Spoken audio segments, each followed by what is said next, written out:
All right. Hello, and welcome to Stasis Pod, the Transformers animated podcast. I'm Rob. I'm Jen. And I'm David. And today it is the exciting conclusion of Human Error, Part 2. The second part. Electric Boogaloo? Sadly, no. More human, more error? The new batch? Too human, too error. Oh, no. If it had a third part, it would be Human Error, Tokyo Drift. Yes. Anyway, this is the second part of our Christmas Christmas/holiday extravaganza. Yuletide season episode. Our solstice Snow silliness. Ooh, snow days, I like it. Except, of course, we haven't seen a single flake around here. Well, we haven't here either, but the important thing is, in the episode, there's snow. I saw some last month. Well, I mean, you're in the, the wilderness with, snow and, those, snow foxes from that, Star Wars trailer. You're further north than me. Oh, those little foxes. I'm in the wilderness. I'm pretty sure I heard a bear when I went to take out the trash the other night. And I mean, you just have to look out your window and there's, Michael Shannon, in a gorilla suit. I personally feel that the defining characteristic of a holiday episode is snow as part of, the environmental art. Yeah. And indeed, it is snowing quite profusely in the Detroit of the future. Yes. Which makes sense because Detroit is often balls freezing. Yes, it is cold as balls. Went to a Lions game once when it was just bone chilling. I, one time was driving down that way from the Upper Peninsula and ended up having to change a flat tire in Flint, and the wind chill was 30 below, and it wasn't great. Oh, and then it was Flint. Yeah, as you were stopped by, Michael Moore stopped and started doing a documentary about it. Yeah. I mean, let's be honest, the gas station I had to stop at had bulletproof glass. And this episode, like most Christmas specials, aired in late April. As you do. Oh, yeah. April 25th, 2009. It was written by Tom Pugsley, who's managed to move out of the shadow of his more successful sister Wednesday. But no, this is his first Transformers episode. He wrote a lot of Ben 10. So is he not the one who wrote the last episode? He is not. A totally different guy. What? Yeah. That's just weird. I don't like it. He wrote for that, Mummy animated series that we later discovered did in fact exist. Oh, good. And he wrote for Brave and the Bold. Brave and the Bold, Teen Titans Go, whole lot of Ben 10. That most recent Guardians of the Galaxy show. So yeah, he's kind of a consistently busy TV cartoon writer. He also wrote an episode of Rescue Bots. Oh. Yay! Was it the musical episode? No, it was not the musical episode. It was one where they have to fight, kind of it's the Blob, sort of. Oh. It's a bunch of hypercharged Nickelodeon gack, basically. Oh, okay. Do they kill it with apple seeds? No, it is, the episode is called You've Been Squilched. Ew. And squilch is a slimy compound brought back from Mars and later accidentally brought back to life by LeVar Burton.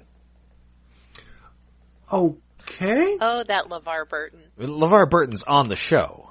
Did he read to it? Yes.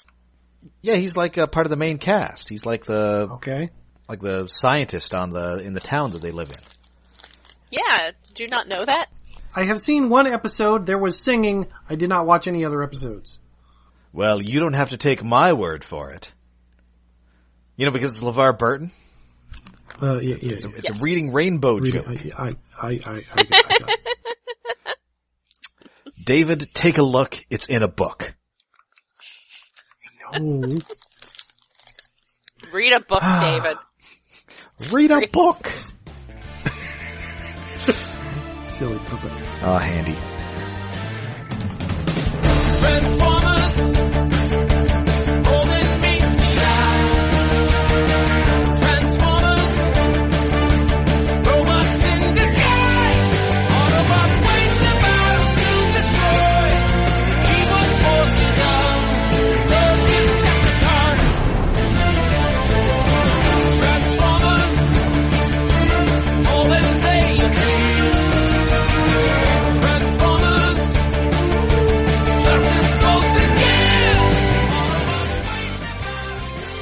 Anyway, we are as previously on Transformers Animated. The Autobots thought it's Christmas. The Autobots thought they turned human, but they were actually in the Matrix. And also Soundwave. Dun dun dun. Soundwave repaint. Yes. Well, he's still blue in the real world, but in the holographic world, or in the virtual world, the digital world, if you prefer. No. Digimon are the team. He is white, except sometimes he's also like dark gray. Yes. That's the toy they actually made. Yes. The white one was pretty nice. Beat the heat, do the digi beat all summer. No. No digi. Please. No beating of heat to the digi beat will be done here.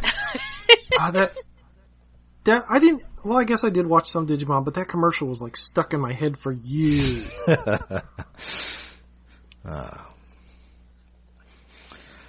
Anyway, so the Autobots are trying to get free of virtual Soundwave, except in the real world, Sari did actually like shoot up his equipment. So while Soundwave is trying to fix this, Powell gets free, but then is immediately re-zapped.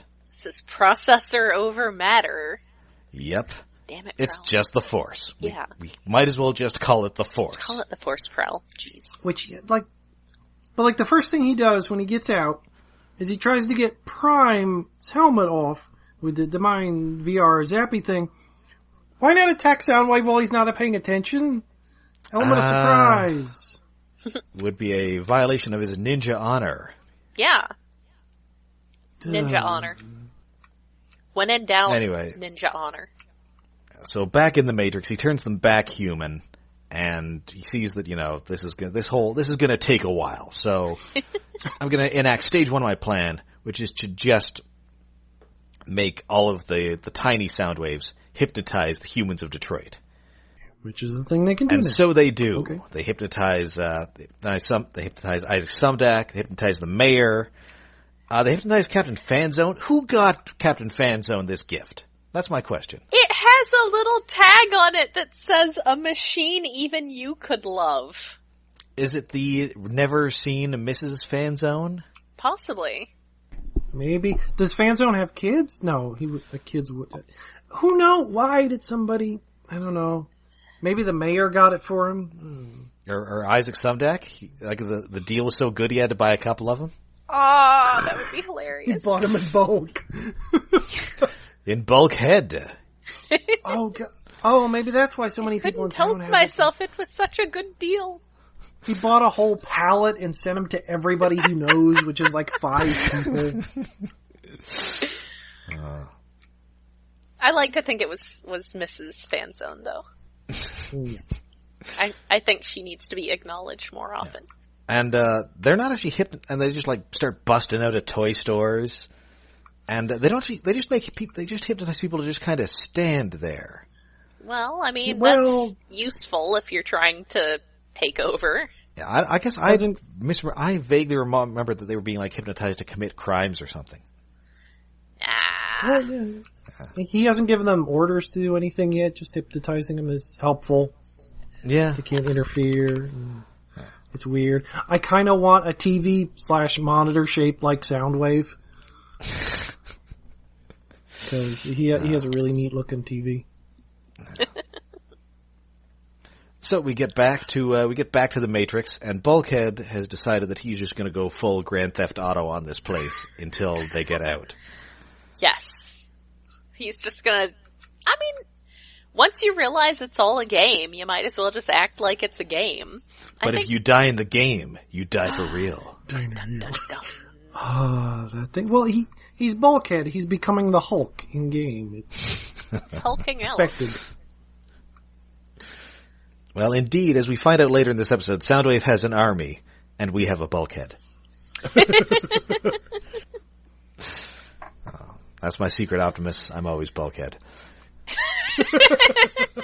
Like literally, I'm always Bulkhead. That's my thing.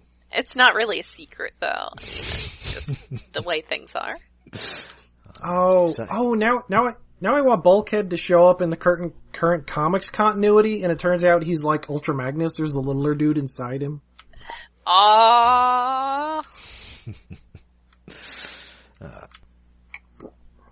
Anyway, we are, they figure out that, hey, we've got to find Soundwave's icon in this virtual world, and that will get us out of here, ? I guess they're trying to find some sort of representation of his, wherever he's, like, connecting to it. I don't know. This seems, like, dubious, like... Yeah, this seems dubious, is what I'm saying. It is dubious, but this is also a show where we are dealing with an evil toy who has a mind-controlling keytar that's also a bat. Well, yeah. Yeah, just the way, it's kind of, not that this is a bad thing to wander around trying to find a Soundwave icon or some shit. It would have made more sense if, like, Bumblebee was telling him this, because he has video game experience. Oh, yeah. We gotta find the end boss. Yeah. Yes. But luckily, they don't have to find him because he's in vehicle mode in his in his new Soundwave form, and he tries to run them over. Well, that makes it easy. Yeah, so they give chase by stealing their own vehicle modes. Yes. Which is kind of adorable. It is adorable, especially because it turns out none of them can drive. Yeah. And Bumblebee's has, like, a virtual fan zone just, like, in there that he has to kick out. Like, yes. And he just sort of lays there, but he has to kick him out of it. It's okay, he's not actually real. Yes, as he reassures them. So yeah, Ratchet drives after him backwards. Prowl is inadvertently popping wheelies. And, like, going out of control, and it doesn't work out well. He's not good at popping wheelies. And fire trucks, it turns out, have a lot of different controls because Prime just has the sirens on, the hoses are going off. Yeah, I'm not even sure he has a steering wheel. There's so many switches and buttons. It's the future. Yeah. Anyway, so back in the real world, Sari is headed to Sumdac Tower, and there she finds a very creepy Soundwave. Yeah. Kind of reminds me of that one scene from Gremlins where the mom is alone in the house with Gremlins. Yeah. Sadly, this Soundwave does not get microwaved. No, I have referenced that when cleaning the ovens at the Starbucks where I work. And had that kind of morning. And it tries to hypnotize her, but she is techno-organic, and it cannot hypnotize her. And it is very upset by this. Yep, so it sends her dad to kill her. Yeah. Basically, it's going to send everybody to kill her at this point. Yes, although it really only seems to be her dad at this point. Yeah. Well, he's the only one close by. I mean, what Soundwave says is she cannot be controlled, therefore she must be destroyed. Which I wrote down, signed the patriarchy. I feel ya. Sorry. Well, in that case, having her dad try and kill her is a little on the nose. It's very on the nose. Yeah. Teenage Sari looks like more anime. Oh, yeah. Well, she's got those glowing blue eyes all the time. Yeah, the big eyes, like, even like the shape of her head is more generic anime character shaped. Well, and I mean, as we saw in her debut episode as a teenager, she's kind of like a robot magical girl. Yeah. Yeah. Yay! Oh man, the best kind of magical girl. Anyway, luckily for Sari, it turns out her father's killing skills are about what you would expect from a dumpy middle-aged guy, and she just knocks a shelf on him. Yes. Aww. Poor guy.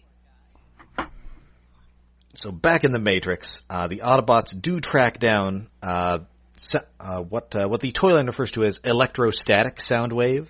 Ooh. Oh. Which, I don't know. Sure. How that makes him black, who knows? Yeah. And what makes him black and also gives him a keytar. Yeah. That's the most important part, is the keytar. Yeah, you have to buy the redeco to get Laserbeak and the keytar rat back. Yeah. And it worked. I bought it. Yeah. It's a sweet keytar. But it turns out that, they follow him to a drive-in movie, which I'm kind of amazed there's still drive-in theaters in 2050. Wait. It's kind of ruins. I mean, it's ruined. It's like it has got a closed sign. The screen's all messed up. But the fact that within the Detroit metro area, there is a drive-in that somehow is taking up all that real estate, still there, and this is not like the current Detroit where like half the buildings are falling down. This is like a more advanced, renovated, gentrified, I guess, Detroit. But how is this site still here? And like drive-in theaters, there's only like maybe a few dozen left in the entire country. I'm not sure there's any in Detroit now. I'm going to drop some Detroit knowledge on you right here. There is one. You've been to it? I haven't been to it. I've driven by it. But the world's largest drive-in theater is in Dearborn, Michigan, which is a suburb of Detroit.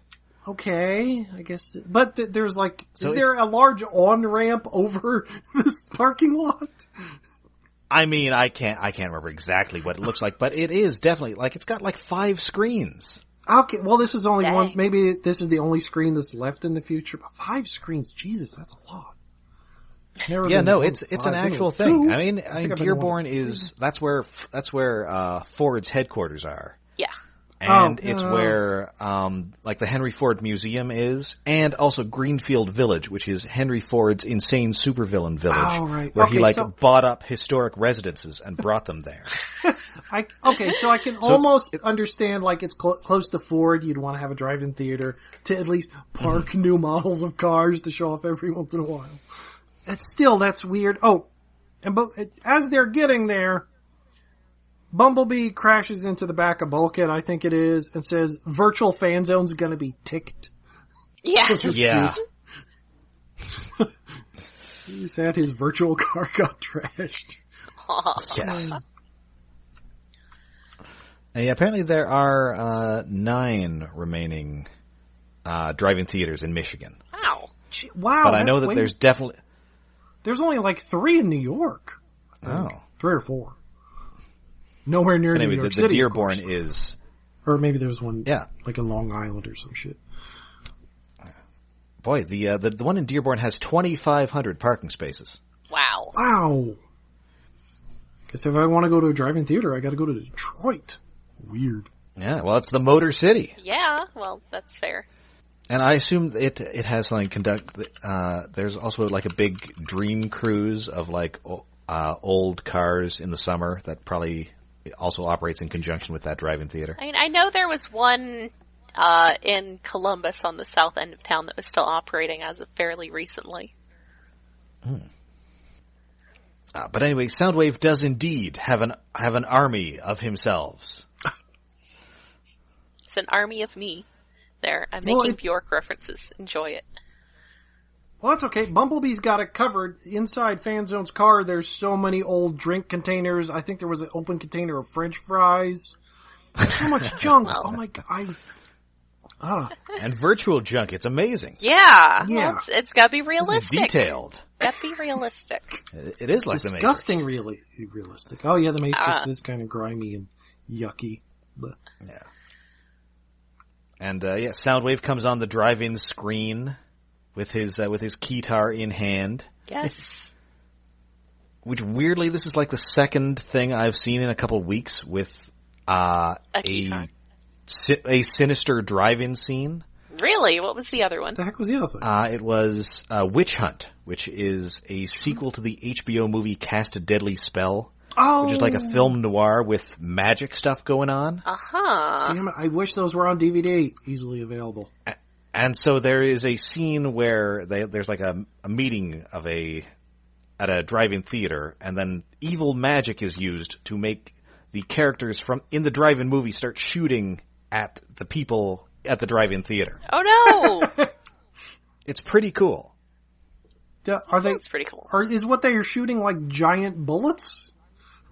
I mean, they just need to be like regular bullets. They should come out as like giant, like car-sized bullets. I mean, they should be, but that would be maybe too ridiculous. Can't be too ridiculous. I mean, come on. I mean, this is a movie in which William Shakespeare is brought back from the dead to punch up scripts. Damn it! I'm not sure how I ever saw the sequel. It's not as good as the first one. I know think it's not got as good Dennis as the Hopper instead of the guy from Tremors. Oh, well. But the first one was great. No, the first one's very good. This one, and also that one has more practical effects. This one, it's kind of early 90s, not great CG. Oh. Anyway, but they're both worth checking out. If you, they might be on like HBO Go if you have that. Ooh. What? You've got that for watching your Game of Thrones? Yeah, I've got it's on a Canadian streaming service that has the HBO library, so I'm not sure how you get it in the States. But I would check HBO Go. Yeah. Anyway, so indeed, Soundwave does pull out his evil keytar and successfully reprograms the Autobots. No. Which you can tell because their eyes go red. Yes. Because that's red how eyes you mean know. evil. Yes. Red eyes mean evil. Yeah. So, back in the real world, Sari she's gotta find some allies, and every human's hypnotized. So, she's going to Dinobot Island. Yay! Sure. She finds, Which, good thing she just got that jetpack. Yep. She finds Grimlock and Swoop, and they don't want to help. Nope. However, they mentioned that they have had a falling out. Yeah, weren't there three of you? Yeah, because we're not talking to him because Dinobots aren't pets. What? Who's being a pet? Well, she goes to the shore, and there is Scrapper, who has become Robinson Crusoe. It's so great. He's got sandals, and he's got shorts, and he's got a hat, and he's got and he's got a rust beard. Yes, he's got a rust beard. It's straight I get Robinson Crusoe. I wasn't even thinking about it. I was just thinking with the hat and the sandals, I was like, why is he cosplaying as a Japanese fisherman from the 1800s? What? No. He's just a big fan of Mortal Kombat. He's trying to be Raiden. Yeah.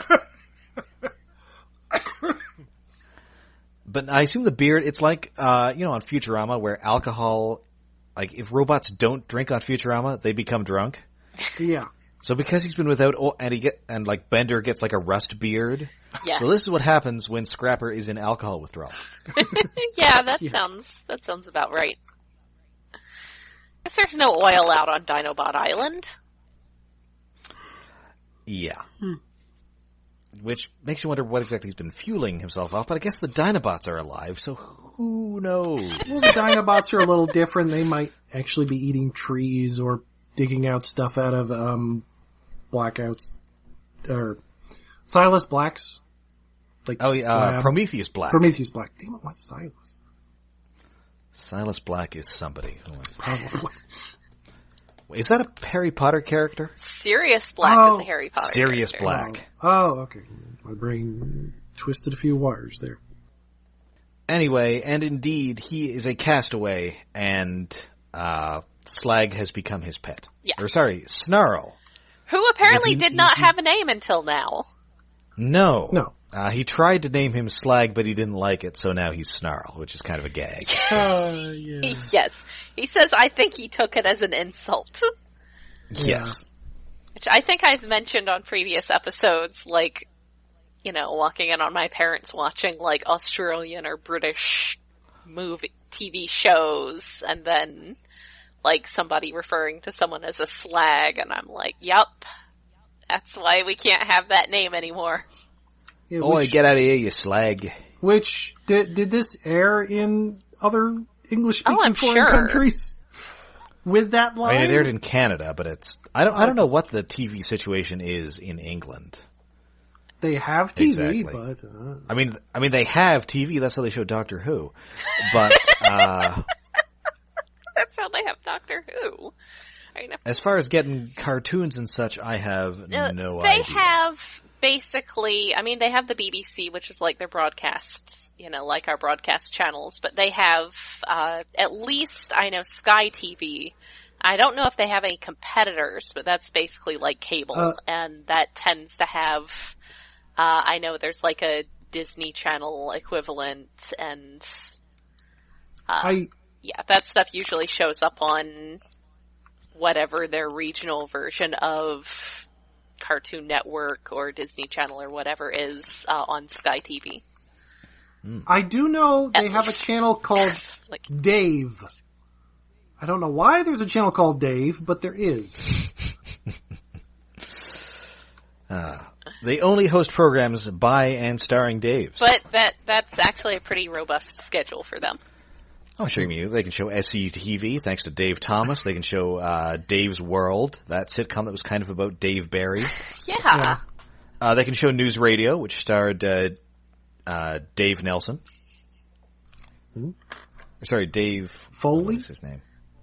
Was it Foley? Dave Foley as Dave Nelson. Oh.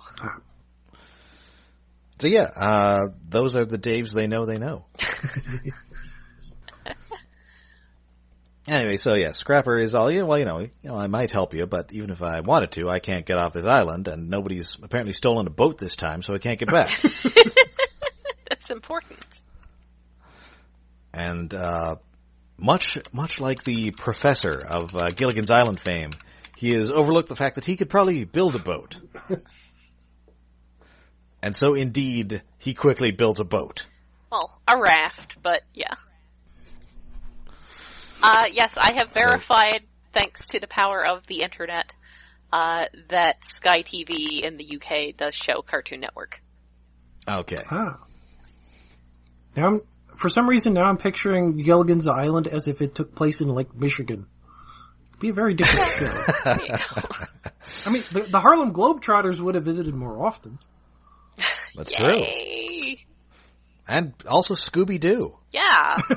Man, I love episodes of things with the Harlem Globetrotters in them. So they're headed back to shore, and Sari's telling them, Scrapper, you gotta be a hero. And it's time to turn the tide. Be a hero, something on your side. Yeah. She whips out the Stan Bush, and that would actually... Well, it does inspire somebody, because it's Wreck-Gar, and oh my god, I forgot Weird Al was in this episode. I'm a hero! He's here to be a hero! I completely forgot. I was so surprised and happy, I almost cried. It's like, oh, Wreck-Gar's back. Oh, thank you, Wreck-Gar. I wasn't that excited, but I was fairly excited. Maybe I was just tired. And so, yep, they need all the recruits they can find, so they are now the substitute Autobots. Which is almost certainly a reference to the Legion of Substitute Heroes. Yes. From the Legion of Superheroes, where they put, and even though that team has like a zillion members, those are the guys who aren't good enough to make the regular team. Your arm fall off boys and the like. There was an episode of the more recent and forgotten and sorely underrated Legion of Superheroes cartoon that had that was a pretty good show. Substitute Heroes. Also, Derek Wyatt worked on it. Oh, that's right. Yeah. And I think Bumper Robinson was on that show as Chameleon Boy? Possibly. Yeah, I think it had a bunch of voice actors in common with this show, I believe. Yeah. It was good. Find some way to view it, probably illegally, because I don't think it's been properly made available. No, I don't believe so. There's like a 2-episode DVD or something. It's very sad. Torrent it. It's worth it. So yeah, they get to the shore, they find Soundwave, and hey, good news, the Autobots are here, but bad news, the Autobots are evil. They're evil. Like, oh hey! Oh no. Oh slag. Yes, there is an O slag, which yes. is funny. Considering. Which, would this make this the most curse-filled Transformers episode ever? There has to be a Beast Wars episode that's got all sorts of cursing in it. Well, yeah. And also, just a couple episodes, we had Sentinel Prime telling the their Safeguard twins to get their dicks out of their hands. I mean, they're teenagers, you know. I mean, he didn't mean it literally, although, given that they are teenagers, he might have meant it. Yeah. He's probably sick of dealing with that back on the ship. But yes. Get your pistons out of your servos. Yeah, and I wonder, this might also be an homage to another Generation 1 episode, Attack of the Autobots. Yes! Which the Autobots are made evil. Yes, and the heroes come up with the brilliant plan to drain the evil and then replace with good. Because the 80s. I don't even remember Yeah, that. first, drain evil. Second, recharge good. Yes. That's how that works, right? Well, the idea being that it was some sort of, like, negative energy, like, in the sense of actual energy that was causing this, but... It was just pure evil, like the Lochnar. Or that black goop that killed Tasha Yar. Oh no! Yeah. Man! Are you sure this is a Transformers episode? This sounds more like a He-Man episode. I like Tasha Yar much. it was let's see, who was it written by? David Wise? It was written by David Wise, who wrote a ton of He-Man. Yep. Damn it, David Wise. And indeed, well, the plot was not recycled. Apparently the climax of that episode was almost entirely recycled for Slash, the evil turtle from Dimension X.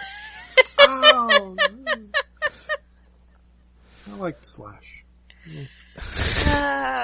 Why's he gotta be like that? Listen. Making the same episode over and over. Because he could get away with it back then? It took people like 30 years to notice. Yeah, that's entirely fair. I mean, I watched all of that stuff, like, concurrently, and I just, I mean, I was 8. I don't think it took up 30 years. I mean, the Kremzik shit, that was easy to notice back then. Like, why is Kremzik in 5 different shows? What the crap? Yeah, probably some Tom, Dick, or Zobivore noticed that first. Anyway, so the substitute Autobots attack, and they kind of suck. Yeah, they're not good at fighting.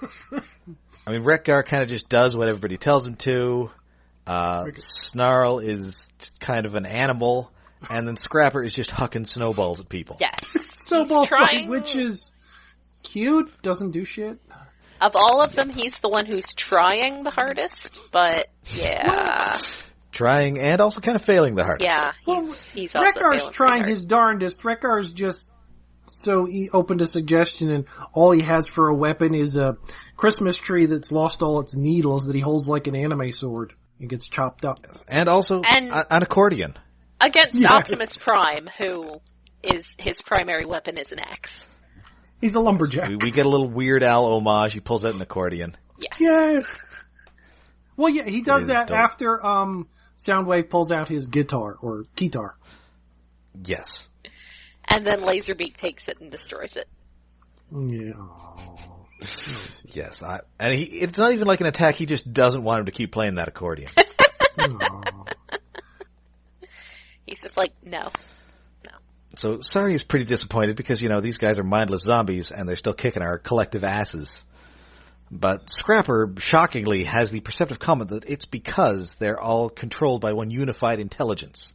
Yeah. Oh, yeah, after Sari crashes into a pile of... Well, they all crash into a pile of snow, but Sari makes a weird little, almost Iron Cross snow angel. Yeah, that was weird looking. Yeah, I mean, I was wondering if it was supposed to be like kanji or something, or... It kind of looks like the Prince symbol. Well, if there was a gap in the middle, it could have been the symbol for... Is that people? I think. Maybe. Like on bathrooms? No, the kanji for person. Oh, kanji. Oh, that I don't know. Yes, kanji. You're a resident otaku, David.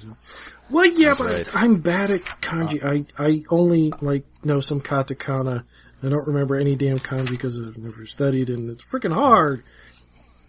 More like a no-taku, am I right? No. Person. Person. Hello, dictionary. There, next page. Oh no, person doesn't have the cross in the middle. What the crack is the... I don't know. Whatever. Anyway, so this time the substitute Autobots all do their own thing, and it actually kind of works. Oh, because Yes, you can't chaos, keep track of individuality. all of them. Yes. Yes. Yay, chaos. Yay, chaotic good. It's the best alignment. And also, Snarl consistently will not let Scrapper ride him. And Scrapper consistently tries.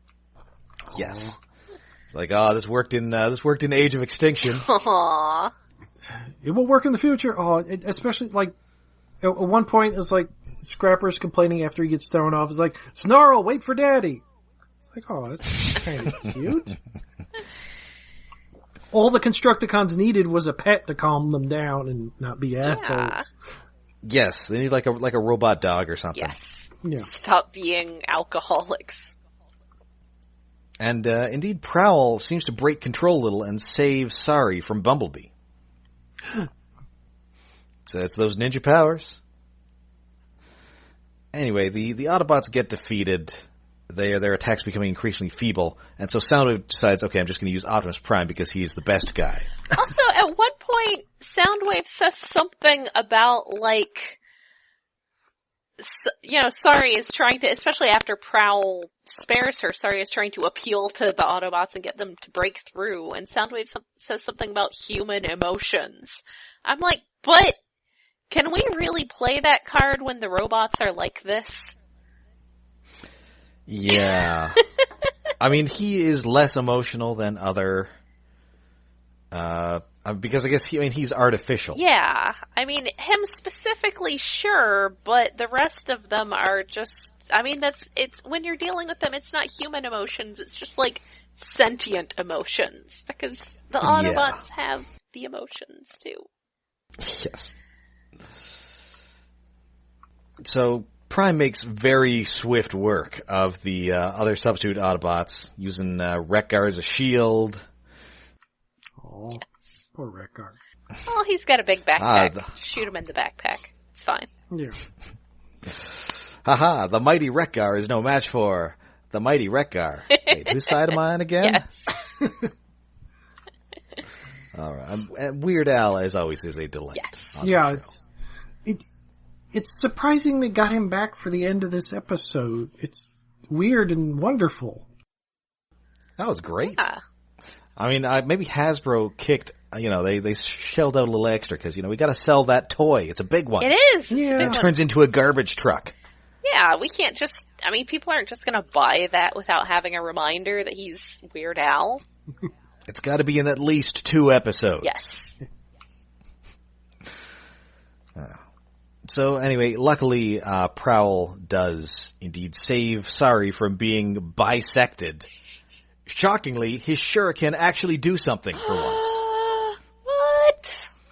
Because they knock that bat keytar right out of Soundwave's hands. Yeah. So now Soundwave, he sends Laserbeak and Ratbat Transformers for the first time here. He sends them to attack the Autobots. Prime loses his axe, so he ends up having to find a substitute axe. Yes. Oh, no. He grabs Laserbeak and just kind of crams him into guitar mode. It's an axe, because it's named for guitar. Forcefully transforms him. And it is time for a sweet rock off. It's pretty good. It's pretty good. Definitely gives any Blaster versus Soundwave fight a run for its money. Prime's on the guitar. Soundwave's on the keytar. The first Transformers battle and then of the finally, bands. Yes, until finally Prime decides that music isn't his thing and becomes El Kabong. Yes. And there's an actual kabong sound effect. They use the El Kabong sound effect. Yes. I guess because this was Cartoon Network, they had like the Hanna-Barbera sound effect. Yeah. Yeah, probably. Nice. Yay! That may be one of the biggest laughs I've ever got in theater. There's a scene in, I believe, one of the Kill Bill movies where Uma Thurman hits a guy with a guitar and they just straight up use the El Kabong sound effect.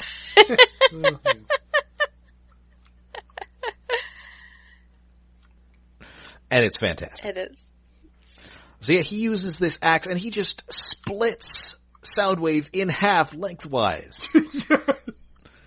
And then he just Pretty breaks harsh. apart into splinters. It's like, how sharp is Laserbeak? That's a dangerous guitar. I mean, it also turns into like a mean robot bird. Yeah. Well, I guess being a mean robot bird and the power of music can slice a giant robot in half. Okay. Well, and also we never actually find out how Soundwave got rebuilt. Yeah, well, he was the little tape deck that I guess rebuilt junk around him, so he's easily destroyed. Right, so he was just like haphazardly constructed out of like consumer electronics. Yeah. So, also when he's breaking apart, there's a dial-up sound effect. yes. It's like, okay. And there is this is an anime reference here mentioned on the wiki that I will have to run by David. This is the stylized animation of Optimus Prime's final strike with Laserbeak is highly reminiscent of Haruko Haruhara's attack with her guitar in FLCL. Yeah. Oh, Fully Cooley. Yeah, kind of is. It's Gainax, so you come to me with the Gainax. I mean, I don't know, I don't recognize most of the words in that sentence, so I'm gonna rely on you guys. Yes, that's... Fully Cooley is from the same studio that did Evangelion, so okay. That's why David and I have our schism here. It's I like some Gainax stuff. It's just Fully Cooley is fun, but it's not as great as everyone says it is. It's a visual treat that's kind of stupid and weird and tries to be more heady and metaphysical, but it's a fun show where a girl beats up shit with her guitar and pulls weapons out of a dude's forehead. Yeah, it definitely has some very iconic imagery that would definitely, I gotcha. I give it a thumbs up. Yeah, it's cool to, the manga shit in the first episode is the high point of the series. Cause there's a selection of scenes where like, every scene is a panel from a manga and it's like panning and each panel's moving. It's wonderful and I think the animator said it was a pain in the ass to draw. Oh, I bet.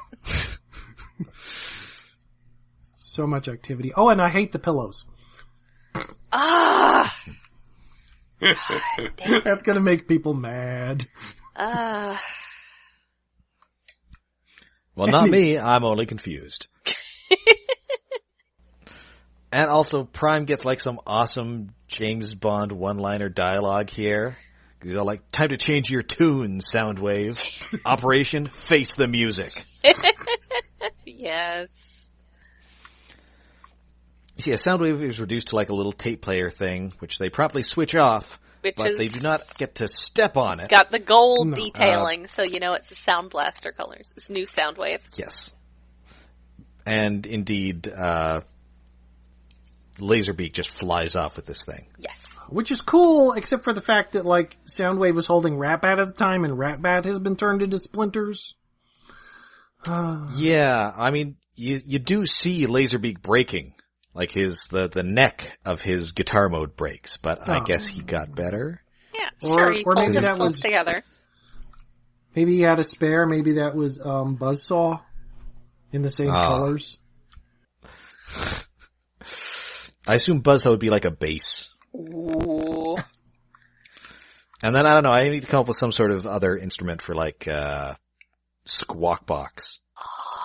Or sorry, Squawk Talk. Squawk Box is the combined one. A double bass, maybe? Oh, one of those ones with the two, like, now that's an instrument that Geddy Lee uses. Yes.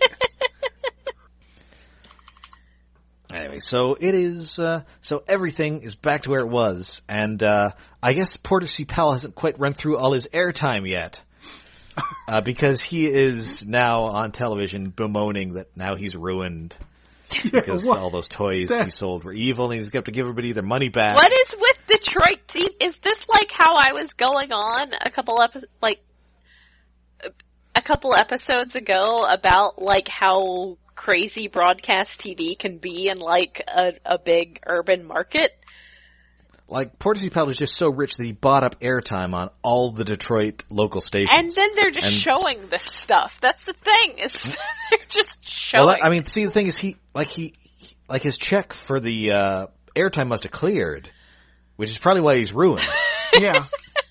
And so they've got nothing to do with broadcast him, for 24 having hours. a mental breakdown. And he's definitely going to have to hawk that fur coat. Yeah.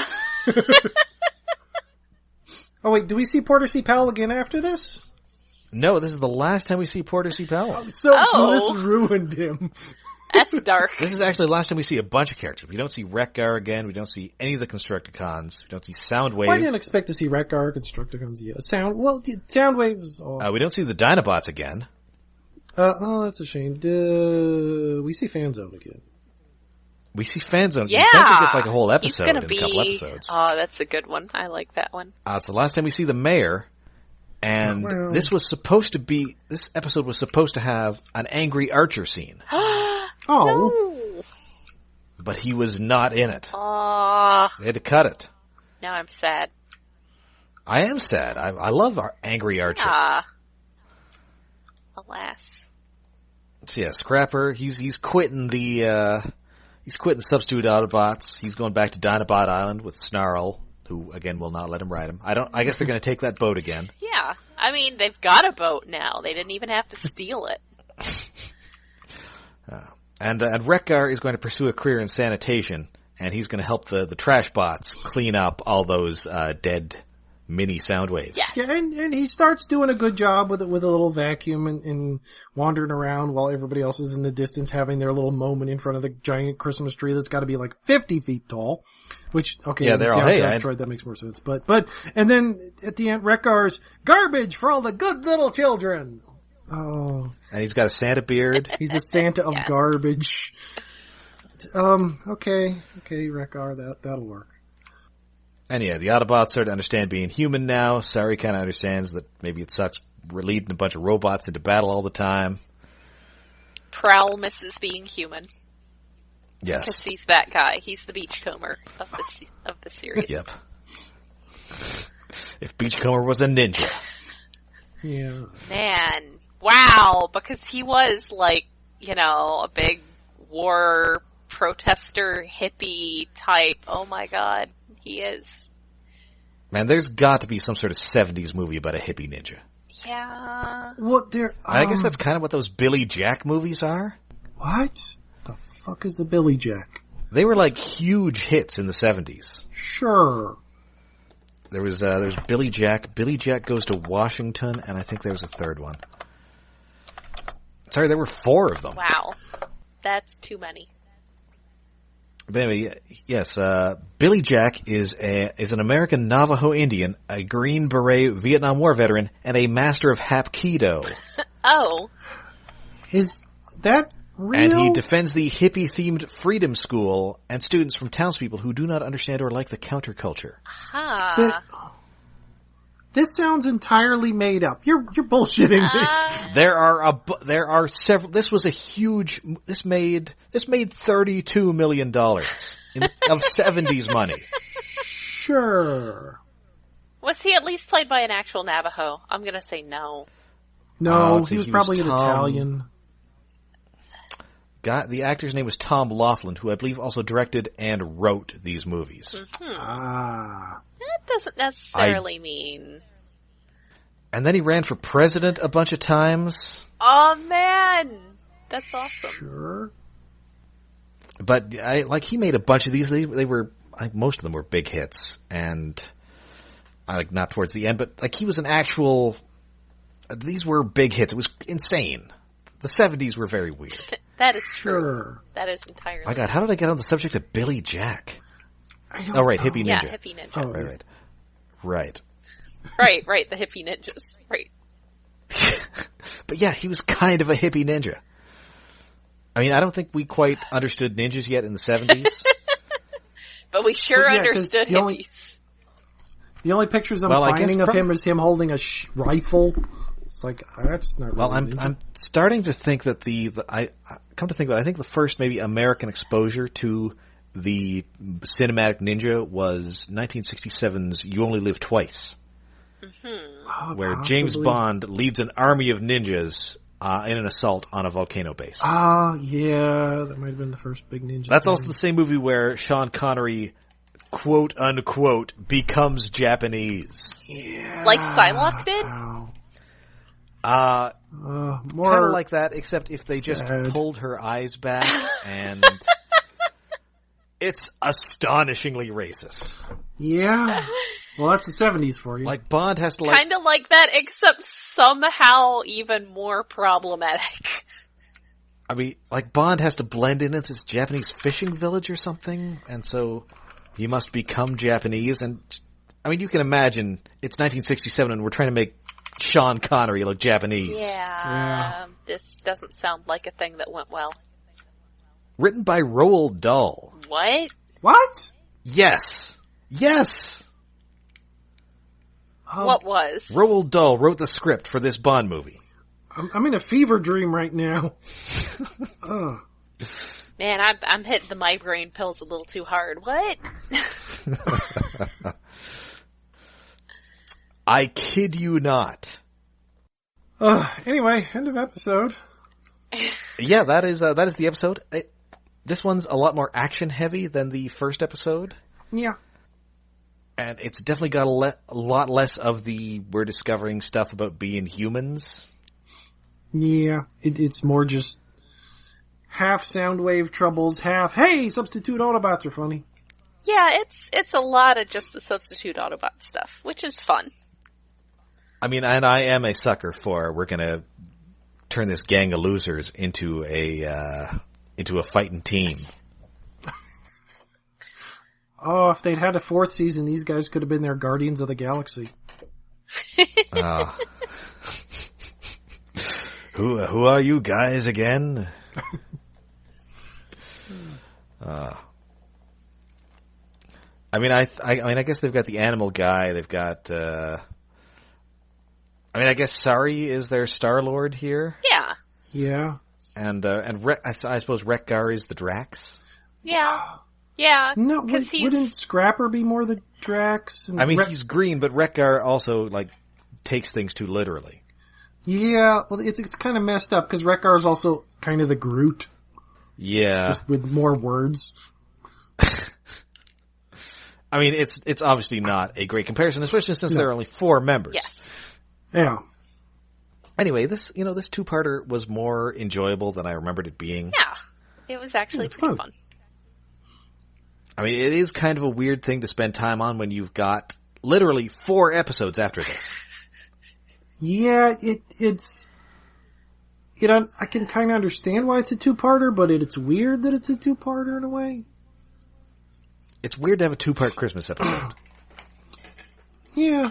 I do think that He-Man She-Ra special is like an hour. Yeah, that one's extra. 40 minutes. Yeah. I mean, you had to get both She-Ra and He-Man in there. Yeah, that's just combining 2 episodes. It's a 2-series budget stuck together. You know, you don't want Skeletor and Hordak battling for screen time.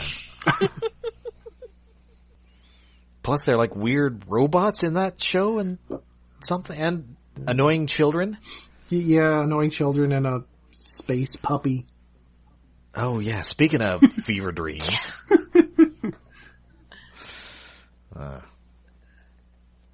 So yeah, that is Human Error Part 2.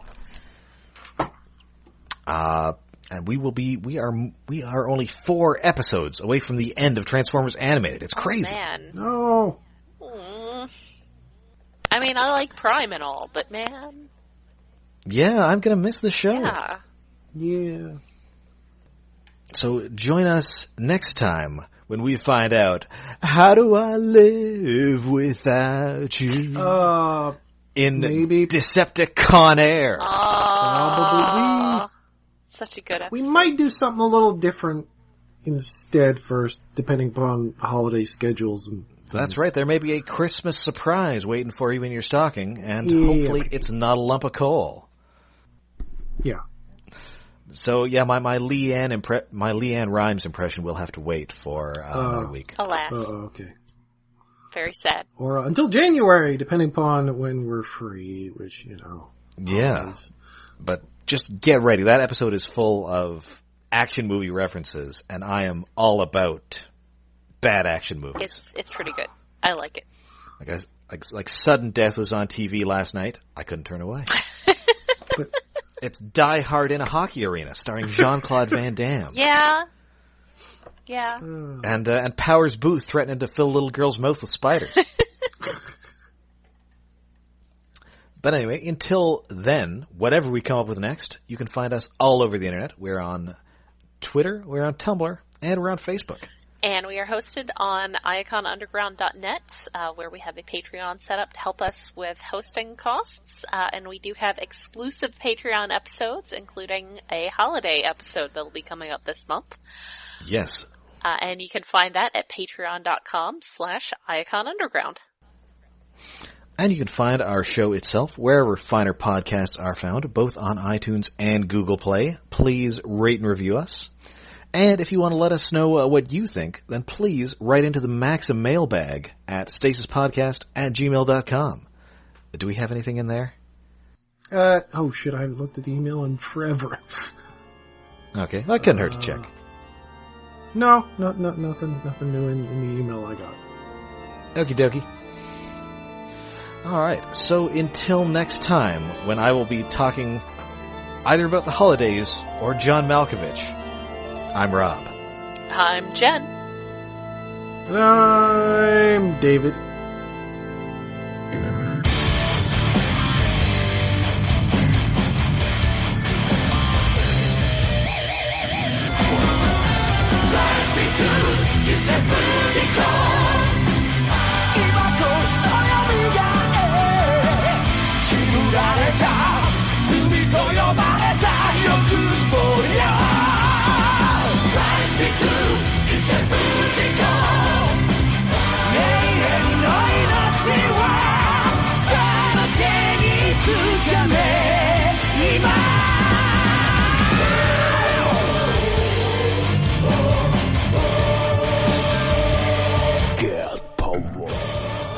Wait, which character is going to have Nick Cage's hair? Swindle? Oh. I mean, Probably. I think every character should have Nick Cage's hair. Yes.